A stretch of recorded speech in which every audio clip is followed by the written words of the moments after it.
Erin, I am so excited for this conversation. I love you and your energy, and thank you so much for making time to be with me and the happy engineers out there. This is awesome. I could be more excited to engineer with you. Woo! We're going to engineer something. I think it will be fantastic. So, there is an absolutely brilliant GIF on your website that we must start with because I happen to be a dancer. I did ballroom, Latin, swing, dance competitively in college, and those who follow the show and me know that already.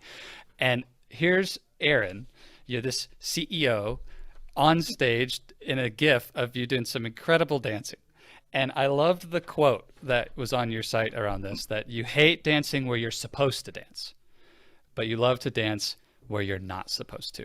So, Erin, can you please explain what in the world is going on with dancing Erin in that GIF? Yeah, well, two things. One, that was taken from a leadership offsite that we led back when I was the CEO of Payflex. And so we're prepping for this 2.5 day leadership event. We had a leadership company. And as we're prepping, they're like, well, you needed you're the CEO, you're going to do the opening, and then we're also going to have you close it. And I was like, yeah. Like, I got this. This is my jam. I love energizing. I love speaking, etc. Totally got it. But I could tell they kind of wanted me to prepare. So I did. I prepared the opening, not a script. I never script, but I put some thought into it and had sort of an arc.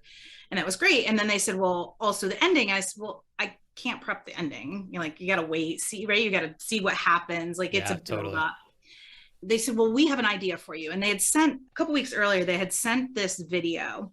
It's that you might've seen it, the Dancing Man video. It's got millions of views on YouTube. It's this guy at a concert and he's all of a sudden starts dancing. And then everybody else starts dancing. And I can't remember who did it, but somebody wrapped sort of like this leadership message around it, like something about followers of the lone nut. And it was this whole like leadershipy, like people follow others to dance. Sure, yeah. So fast forward, it's the day before the event. They come into town. It's like 4 o'clock. We're kicking it off that night. We sit in this office. There's 5 of us crammed in this office. And they're like, okay, Erin, do you also have your closing prepared? And I was like, well, roughly, but I want to wait to see. And they said, well, what about the video we sent you? And I was like, oh yeah, the video you sent me, that's great. But what I'm going to do is I'm just going to do what he did. I'm not going to show the video. I'm going to dance and then get everybody else to dance. And they were like, well, have you watched it? Because it's got this really good message over it. And I was like, okay. I said, let's pull it up again. So we pull up this laptop and they start playing it. And I swear I only could make it like 10 seconds and I stopped it. And I said, look, not for nothing, but this guy isn't a leader. He's drunk. Mm-hmm, And the people mm-hmm. aren't dancing to follow him. They're drunk too. And the reality is, I want to seek inspiration. Like I never like to copy what somebody does. I sort of take it, make it my own. And I love though the idea of somebody dancing and then other people following. So I'm just going to dance. And I swear to God, Zach, they all like, including my team, like my team member, they all kind of just look at me and I go, okay, wait, are you worried because A, you think I'm going to make a fool of myself, or B, you think we're going to have this great 2-day event and then I'm going to ruin it by dancing on stage? And they're like, we're not worried about the second one. And I was like, perfect, I'm doing it. So fast forward, we get to the end. Okay, wait. I love this room, this moment. I can relate to this. If I was one of your 5 team members sitting there listening to you pitch the idea, it's like our CEO is about to dance on stage in front of all these people and make a fool of herself. I'm not sure if I should recommend or, or so, the Right. protection instinct. And so They're trying to I'm protect, kind of yeah. curious, what was the vibe in the room like? Were people just really silent, like didn't want to step on the toes, or were they Yeah. really saying like, hey, hold on, Aaron, like No, maybe, they were maybe, more maybe. silent. They were more like, Are you oh, sure? okay. Like they were like, not like that's an amazing idea, but they weren't like, don't do it. I mean, at the end of the day, yeah, it was 100 people. This is my team. This was my leadership team of the company. Right? These were all my leaders. This isn't like I was doing it in front of investors. So they were just, I think they were worried about, Sure. what I look like an idiot. So fast forward, I go through my closing and I had them, I said, look, we'll make a slide that has the quote. So you can get your quote in, whatever the quote was on the thing. Sure. And then cue the music. Of course, I picked like the music that we walked into on our wedding, like great music. And I knew by the end of that 2 days, like I already knew who was going to first dance because I knew this woman in the front, right? A certain person has energy. She was one of our like service op managers. And sure enough, they put on the music. I start dancing. Not 4 seconds later is she up dancing.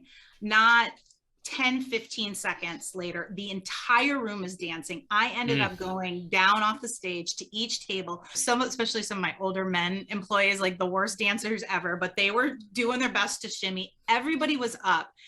And when we got done, I remember going over to the leadership company that we worked with, and they're like, oh my God, that was like, it could not have ended better than that. So I tell that story, one, because that is literally the story behind it. And it's such a metaphor for me. Like I don't do this anymore at all, really. But even back in my 20s, if people said, let's go out to the dance club, I would be miserable because when you go to a dance club, guess what you're supposed to do? You're supposed to dance. So then it's like predictable and like you're supposed to do it.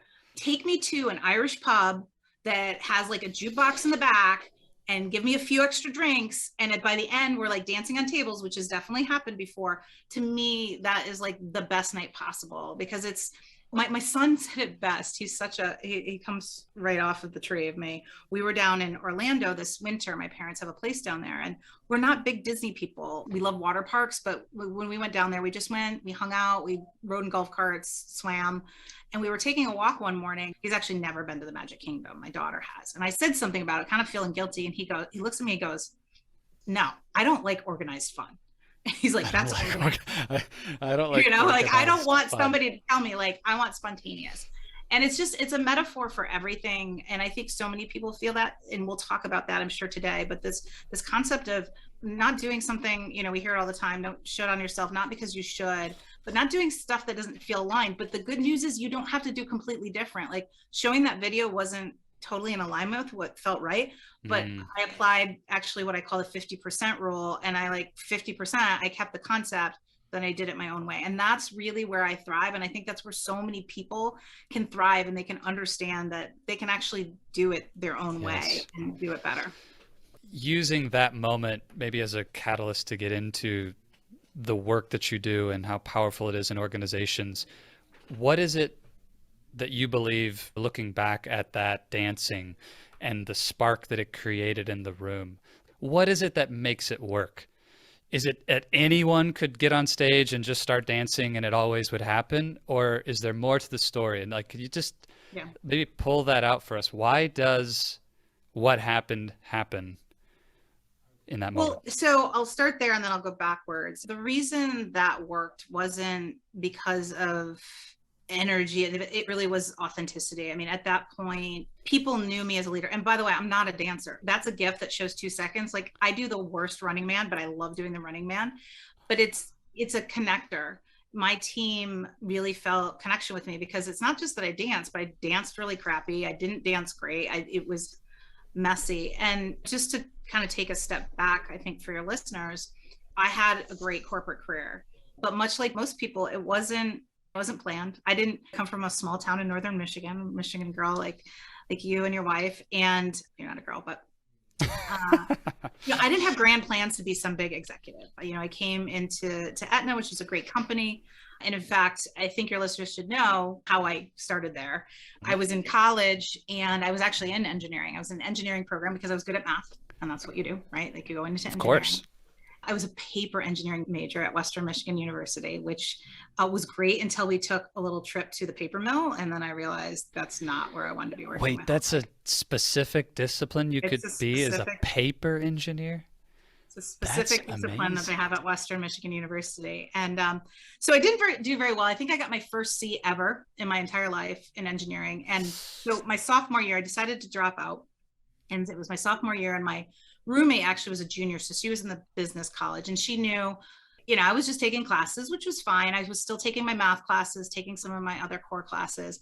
And she comes home from school one day and she like flies in the door like Kramer. And she's like, oh my God, Erin, I found it. I found the career for you. And I was sort of like, okay, Amy, what is it? What? She's like, sure. It's high pay, low stress. So I was kind of like, okay, I'm listening. Yeah. And she's like, it's called an actuary. And I was like, Oh oh, no. Oh no. ooh, that This sounds is great. Now, this is pre-Google, right? I'm an old fart. So this is 1995. uh, No idea what an actuary was, couldn't Google it. All I could do was go to the fourth floor of our library and try to find a book on actuaries, which all I found was this 5x7 gray pamphlet that literally just listed the names of companies, the physical address, and the phone numbers of companies that hired actuaries. So that's all I knew. But I was like, high pay, low stress, math, I'm in. So I actually applied for an internship at a couple of companies, including Aetna. I kind of found Connecticut on a map, totally swindled them into hiring me, and started out in that profession. So, not too far off from the engineering crew, the analytical side. I'll tell you, in 3 years, you know what an ASA and an FSA is, yeah. the professional designations, right? I got them in 3 years. I All got right. I attempted 7 actuarial exams. I failed 7 actuarial exams, actually. Didn't pass a one. So, boom. But my story is going somewhere. So even though I failed, the good news is I was in a big company. I Yeah. had people that took a chance on me. I bobbed and weaved through some assignments and roles that I was highly unqualified to do. And then something happened. I joined the Payflex organization, which was a company that was acquired by Aetna, had been acquired a year earlier, about 1,000 people. So it was a smaller company relative to the larger enterprise, but a growing industry, health savings accounts, flexible spending accounts, that Got sort it. of area. And every time somebody would leave from the executive team, they would sort of look around and be like, I don't know, maybe we should give it to Erin. So I think in like 3 years, I took on newer roles, bigger roles, nothing ginormous. And then what happened, Zach, is one day, it was a Friday, freaking Friday afternoon. I was working from home. I was like, okay, I glide into the weekend time. And my boss, who was the COO, texts me and he's like, can we talk? And I was like, oh God, what? Okay. Not on Friday. Not on Friday. He calls me up and he's sort of like, this is a little heavy for Friday, but I've decided to leave. And I want to know if it's okay if I recommend you as our next COO. And I literally thought for about 2 hot seconds and I was like, no, thank you. What happened in that moment is something that happens to a lot of people. I now call it the compromise calculation. In that moment, super quickly, like a computer, I ran the compromise calculation. And the compromise calculation looks like this. If I take on this role, yes, I'll make more money, I'll have more authority, better title, but there's an anti-correlation with time with my family, my health, and even degrading kind of who I am, right? To compromise on those things. And it was sort of like, well, I'm making good enough and my stress level is not too bad. But if and so I said, no, thank you. But we kept talking. And as you can imagine, he sort of talked me into, why don't you think about it over the weekend? I did first what everybody does. I asked a bunch of people, like, what should I do? Right. Yep. And guess what? Everybody had a different answer and a different perspective. And in the end, weren't the people that could make the decision. And then this is what hit me, which is so important. I finally stopped to think about, why do I not want to do this? And what I realized is that I was worried about having to enter this club, this executive club. And I always say, in this club, my calendar would overflow. My home life would become a shit show. My personality might even start to blow. Like I was going to have to become somebody that I didn't want to be. I was going to have to become those people that I saw. Yes. And then it hit me. You shouldn't not do something because you hate the way it was done before. Oof. Instead, do it your own way. It was really this realization that, yes, maybe some of these people had, on a plane all the time, or maybe they were moving their families and they were leading, with on behalf of emails and becoming sort of this facade. But that's not what had gotten me that far. And that didn't mean that the minute I turned into an executive, I had to do that. It was really with that realization that I was like, I can do this different. And then what happened was, so I was COO, and then a year later, the CEO of the businesses was pulled into another huge enterprise initiative. And so they tagged me as interim CEO, which is a lovely title. They literally were like, you're CEO, but we're recruiting for this to see if there's anybody better. And I was like, awesome. That sounds great. Appreciate the vote of confidence there. Feels really good. But I also then realized, well, while they're testing things out, I'm going to test it out too and make sure I want it. I'm really proud to say that I did end up getting the CEO title. It was actually the best thing that could have happened. If I went into an interview process, Zach, I would have lost my resume. There was nothing on my resume that said this should be your next CEO. But instead, I could just focus on, okay, well, they're tied up doing that, which is a pain in the butt, right? I'm going to just do everything I can to kick so much butt. We renegotiated some big deals. We turned some things around. I was showing big progress and, really prove my worth. And then here's the final thing of the story, and then I'll let you lead again. So in 3 years, I'm really proud to say, doing things my own way and not succumbing to this club, not succumbing to sort of the executive presence and all the other crap that I was worried about. In 3 years, we went from previously having flat earnings for like 4 years. We tripled our earnings.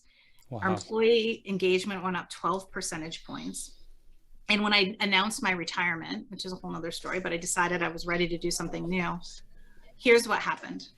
75% of the messages kept saying, we're going to miss your authentic leadership. And it wasn't that I was surprised, like, ooh, who, me, authentic? Like, yes, that word fit, but it wasn't a badge I had been pinned with. What I realized as I started to reflect, I had purposely, like, my authenticity wasn't something that was like permission just to be myself so that I could enjoy my job. I had actually purposely been doing things that were authentic to stand out and be different from the other leaders, which allowed me to gain the best talent. It allowed me to keep the best talent. It allowed me to negotiate deals better. It allowed me to gain the attention from executives in quarterly business reviews because I wasn't giving the same spiel like everybody else. And so that's when it all kind of came together. And I hadn't left to start this company, but I want your listeners to hear this. For so long, I assumed this compromise calculation, this as you rise, it is just a given that you have to do more BS, that you have to do more politics, that you have to have less time with your family. When I finally proved that by purposely not doing that, it created this connection and this trust with my employees and my clients and others, that I actually got better success, right? So it wasn't just that, oh, you can do it and have the same, like, it was the reverse. Like, the more you can buck that crap and do it your own way, the more success. And I was like, oh my God, I got to go teach this. I love this. And Erin, you could tell the story all day. It's an amazing story. I love listening. But let's come back to that moment, that weekend. Because you said something that I know the engineering leaders that I coach and who are listening go through when they get to that moment of decision and they're making the compromise calculation in their mind and they go ask everybody for advice. What would you do? What do you think? I'm really curious for you, having done it yourself and kind of walked through that process, and now as a coach and consultant and consulting the work you do. What do you think about that? Do you still encourage people to go out and solicit a lot of friends or family or mentors' advice at those key moments? Or looking back, would you say that just added noise to the calculation and in the end, it really simply came back to you? I would say this, absolutely go out and ask for that. Where I think people fall short is they don't synthesize it. They don't curate it.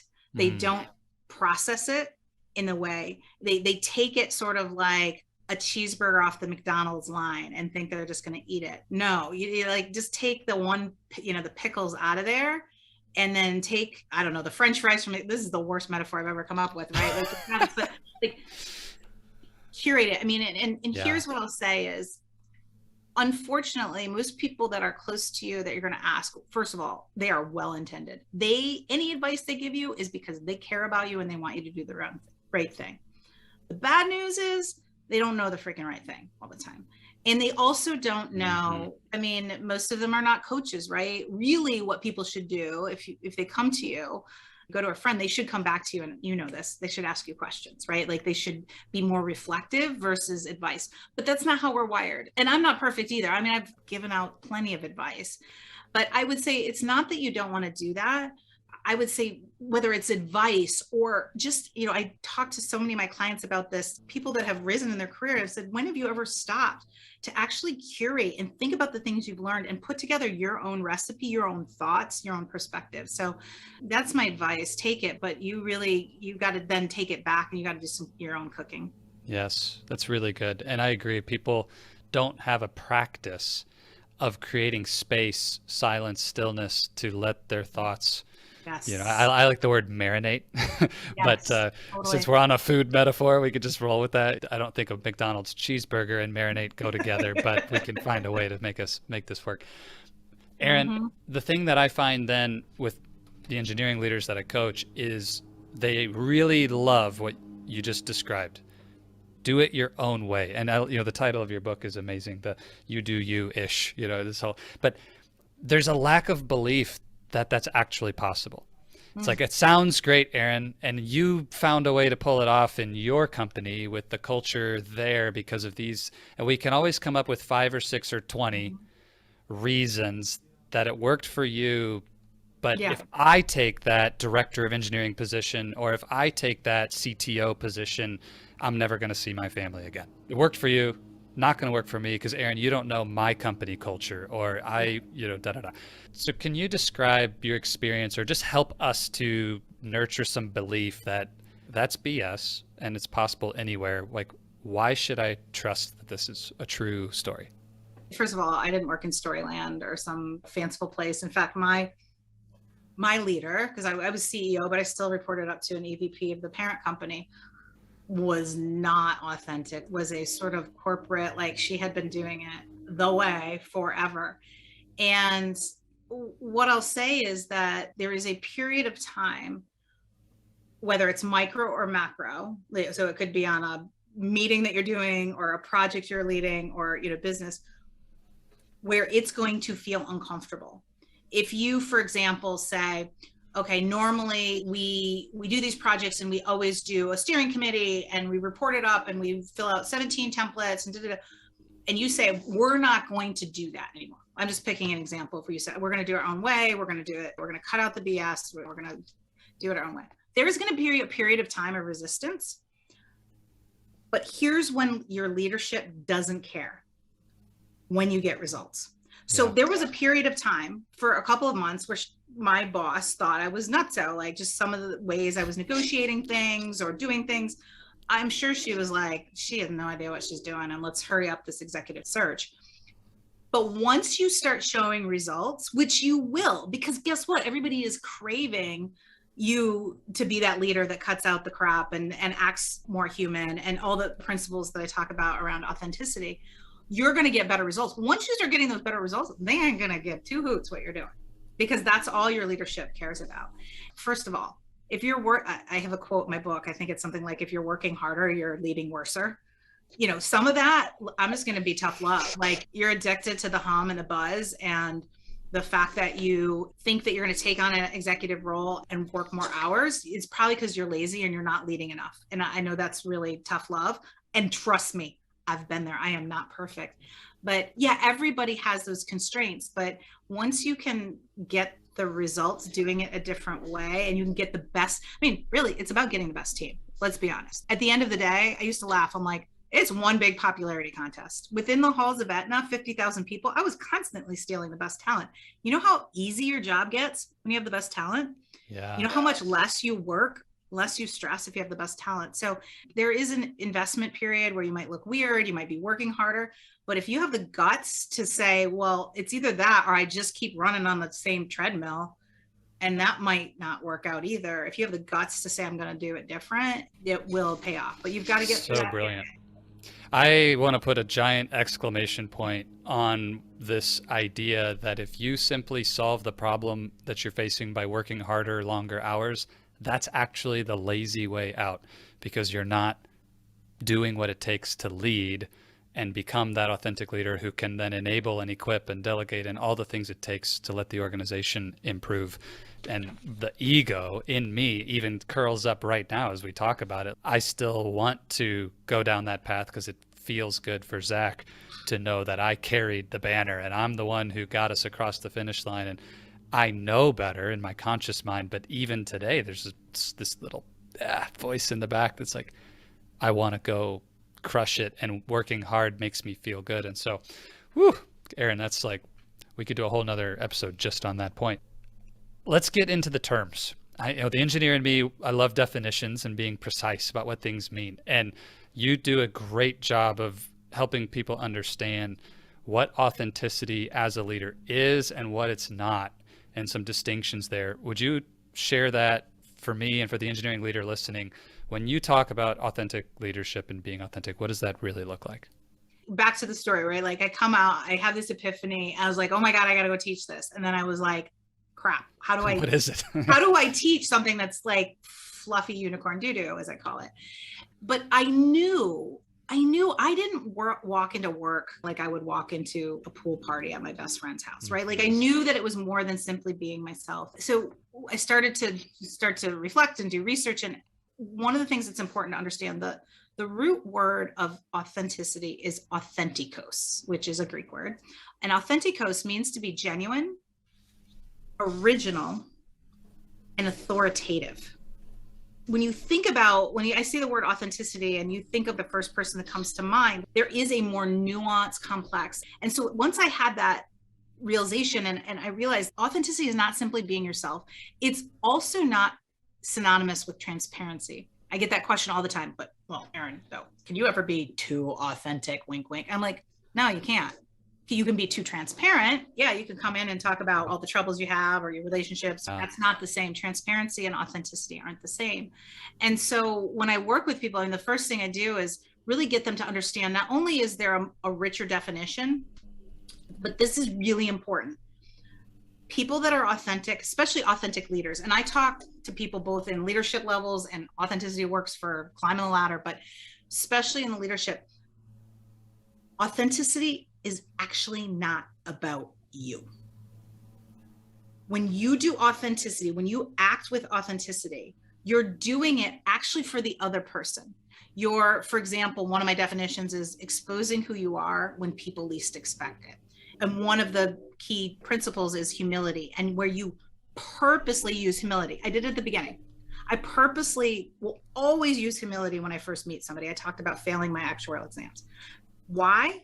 Not because it makes me feel better and get something off my chest, because I know it's the best way to connect and gain trust with you. Because as soon as somebody fesses up that they're terrible at this, or they failed at that, or they, Sure. Whatever, fell on the way into the interview, all of a sudden your little trust, radar starts to like calm down. You're like, well, if they're told me that, they're probably not hiding anything else. Right. And so everything I teach about authenticity is actually that you are doing things to buck the norm, but not because it makes your life better at first, but because it creates connection and trust and inspiration with others. And then guess what happens? It all comes back to you because you've created that trust connection, which leads to better results, relationships, etc. And so that was sort of like my moment where I realized this actually is teachable. There are specific things that I used to do and that others that I watch, and when I do workshops and stuff, we share tons of examples and videos where you're like, oh yeah, like that is authenticity, but it's not just them being themselves. And so then what I did is you really curated, go figure, I cooked up a framework that I call the 6 principles of strategic authenticity. And it has an acronym, HUMANS. And I'm going to be really clear. Each of those words are not freaking adjectives. They are action verbs. Like they're not like, I always drives me nuts. I'll read like a Forbes article on authentic leadership. And it's like, it means that you have to be caring and servant. And it's like, snooze fest and not actionable. And like Yes. you put down the article and you're like, I'm not doing anything different. So the way I teach it with these 6 principles of HUMANS are literally actionable things where you use each of these principles to start to rewire. They're training wheels, right? It's not like, I always tell people, like, I hope you forget about HUMANS a solid few weeks, a month into after reading the book or doing one of my workshops. It's training wheels, but it's training wheels that are very tangible so that it rewires. You get out of that zombie mode of doing the corporate stuff and not bucking the norm and not leading with authenticity. And then once once you've practiced with those, then you've actually changed, and you've changed your addiction. You haven't changed who you are. You've actually just changed an addiction to being somebody that is more authentic. The engineer in me relates really well with the challenge you described about that Forbes article. And we tend to look at things in ideas, in principles, in theology, ideology type of terms. And engineers love to think. We're in our heads a lot. And so it's easy to take something like authenticity and break it down into first principles that are these ideas rather than actions. And where we often fall short is that translation of a great idea like humility, being human with someone else. I love that the 6 actions of authenticity spell out humans, because it is a human to human finagling, thing. but it mostly works. That's all right. That's perfect. And so I think just that recognition that, for one, it's an act, it's a behavior that you are intentionally choosing, but also to recognize that if we get caught in the principles of this in our heads, that's really not any different or better than all the BS we're trying to let go in the first place. We just added a new layer of posters on the wall in the executive wing. We just pasted over the old poster with a new poster. And so what have you found is the key to getting into the action? What helps people take it out of the conceptual and really begin? I love you said that, creating a new addiction to the kinds of behaviors that are authentic. How do you get someone started? What's the catalyst to action? It's funny, there's literally one catalyst, and I think it's the most ridiculous, but people love it. And forgive me if anybody, is sensitive to the addiction metaphor. I mean no harm, but I truly believe, like, it is, I don't like to change people. I would change their addiction, and then they start to just watch and observe. And actually my gateway drug that everybody loves is changing your out of office message. Out of office messages are the most crusty old, like, I will be out of the office, I will get back to you as soon as I can. Some of the passive aggressive too, like, I might not be as quick to respond. Well, no, you should respond, right? Like, here are the people. And it's also such a missed opportunity. Unfortunately, your out of office probably gets 100 sends a day plus, depending on how many emails you get. And so that's actually one of my favorite gateway drugs. And some people are really bold and brave, and some people just add a little human language. I had one woman, a corporate workshop, she changed it to, like, diamonds are a girl's best friend. I'm out on the baseball diamond where you find me most, watching my son play baseball. And what it does is, authenticity in general, this is a microcosm. It doesn't just unlock something in you that's kind of dormant, it unlocks it in others. So as soon as somebody sees that out of office, one, they know more about you, and they're like, oh, but then they're like, it triggers them, like, well, if they're changing this crusty old thing that we've been doing, like, what else can we do? And so I actually have exercises. We do things like an intriguing intro. I have a glowing through the motions exercise instead of going through the motions. We have a whole narrate is one of them. So we work on building your story library. But I've really found, like, the underdog push on the swing is this stupid out of office. I've had senior executives. I had this one senior executive. He's in his 60s. He is a SVP at a major consulting firm. That guy could not have been more proud. He sent me like 2 or 3 of his out of offices since we did work at his company. And he's just, like, so proud of it. And this guy's been around the block forever. So, that's usually the place it starts. I think that's amazing. But it speaks really powerfully to the point, Erin, that what we're seeking to do is disrupt a pattern in people's thinking and the culture, and allow someone an opportunity to show up and be present as themselves fully, again, where you least expect it. It's like the out of office message, you always expect that exact same Google default message. What a cool idea. So I would challenge the engineering leader listening to this, go make that change if it feels authentic for you to do so, or find one that is a little moment, an opportunity where you can show up as yourself. Erin, there's 1,000 questions I want to explore, because this is such a big concept and it's so fun, but I actually would love it if you would tell us, maybe it's a story or a couple of examples. We talked about when you start getting the results from being this way, then all that discomfort and initial resistance to it starts to wash off, and it becomes a lot easier, because at the end of the day, that's what we're here to create in engineering and in business, is the meaningful result for the bottom line and our customers. So can you just describe how authentic leadership changes the results? Yeah, I'll give a story. I was newly into this interim CEO position, and the company had been struggling financially. And I think our largest vendor partner that we paid, millions of dollars to every year, came to us. And well, actually, they didn't come to us. Our procurement area at Aetna was like, you got to get that on a new contract. It's on an old rickety shickety pre-acquisition contract. You've got to get it on our industrial strength, Gestapo contract. And as you can imagine, the vendor was like, yeah, we can do that, but you're going to have to pay more. It's so much more restrictive. Like your contract's got all these, blah, blah, blah. And I was like, oh my God, we were just so fragile financially. I'm like, we can't afford, like, we're not going to meet our plan this year already. We cannot afford an increase, but I've got procurement here. Like, your predecessor already didn't do it. You got to do it. And I remember my first meeting with their senior executive from the other company. And I've never took a negotiating class. Like, I was 42 years old. I wasn't like this super strategic, like, I know I'm going to go in with this in my pocket. So I went into the meeting, and I remember just sort of naturally saying to him, hey, what's important to you in this negotiation? And he wasn't expecting it. So what happens when they're not expecting it? They tell the truth, right? There's no time to plan. And he was like, well, our company's going to go IPO, and we've got a lot of contracts that are up for renewal. And basically I teased out that a long-term contract would mean a lot for him. And he turned the question back on me, which I also hadn't prepared for because I didn't prepare to ask him. And like, out of my mouth, I was like, look, our financials are struggling, and I'm also interim CEO. And if I can negotiate a good deal here, I have a good shot at becoming the CEO. And I was like, as soon as it came out of my mouth, I was like, oh my freaking God, Erin. I can't believe I just said that. That. You didn't really literally tell him. But what happened after that, Zach, is when he heard that, he liked me. We had a relationship. I had worked with him before. I just wasn't at the same level. And he was like, wow, I like you, and I want to see you be CEO as well. And we went through about 3 or 4 months, because it was business, and then we had the procurement overlords and duking it out. But he really fought for us. And in the end, Zach, they ended up giving us a 10% lower rate than we had before, and where they were going to actually increase our rates.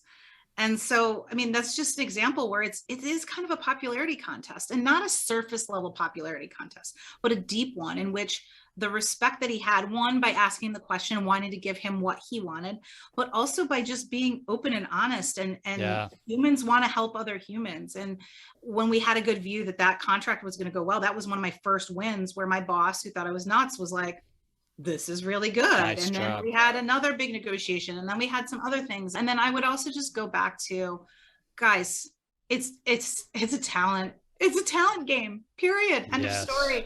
Like it now more than ever, when you are known as an authentic leader, whatever synonym, approachable, genuine, someone that you can trust, word gets around very quick, especially in this day and age. Everybody's like, okay, I need to leave, but I'm not leaving unless I go to a good culture, good leader. And once you have that, and once you're willing to clean up after parties with people, dance with people, my emails, corporate comm, I had this corporate comm guy, and they would do reorgs, and they'd have to write everything. I said, no. He did a draft one time. I go, I honestly don't understand half the words you just said. How is my team going to do it? I literally couldn't understand what he was saying. So I wrote it. I wrote it because my team knew my voice. And so I just looked for those places where they would expect a corporate comm that they would never read, and instead just do something a little different. And then people don't want to leave you. People want to come working for you, and the results. This is an awesome example. And I can echo the talent war, the game that's being played and winning the talent war right now. If you want to win that game, what Erin is saying, engineering leader, listen, this is so true. I've coached one-on-one with hundreds of engineering leaders around the world, and can say one of the consistent themes, if they're exploring a new opportunity, they're all asking, how will I be able to find out if this is the right culture and the right fit? Everybody's asking that question. If you have the kind of reputation that Erin's describing, that is a massive advantage. My clients talk to my other clients about, hey, this is a great company for these reasons, and I love my leader, and everybody would want to work here. So and I just awesome. Have to add in here, because it's an engineering group. Up till like a few months ago, I was kind of making all this stuff up.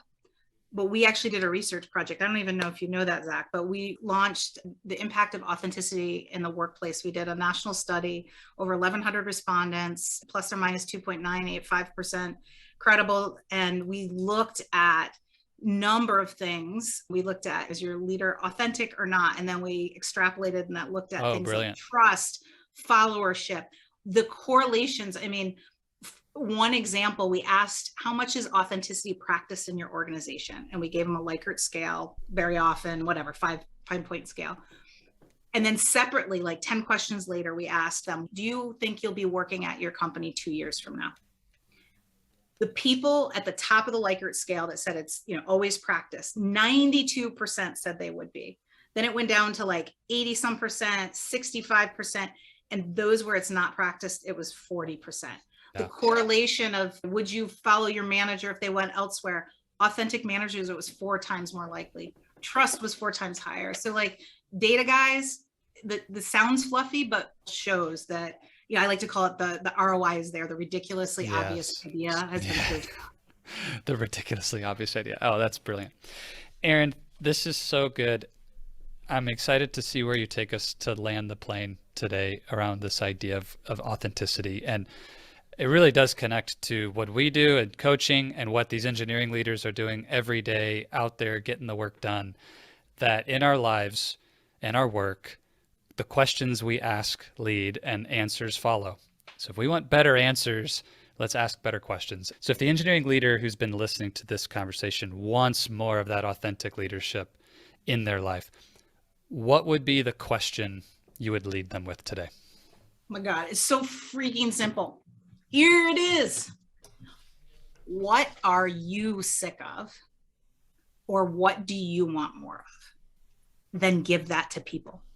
We are stuck in this disease that we think we're the only ones that are sick of the racy documents or sick of this PowerPoint process or sick of the town halls that go through the 5 different bullets the same every time. What are you sick of? What are you craving? Literally sit in that seat and then reverse it and go change it up. Everybody else is craving it. I love that. That's simple. I love that. You are not alone. If it's true for you, it's true for the team. Get hashtag going. Not special. I always say hashtag you're not special. Everybody wants it.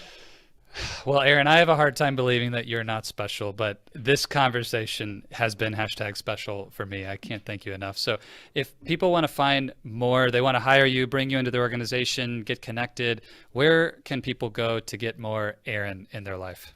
Yeah, my website is beauthenticinc.com. It's just the letter B, authentic.inc.com.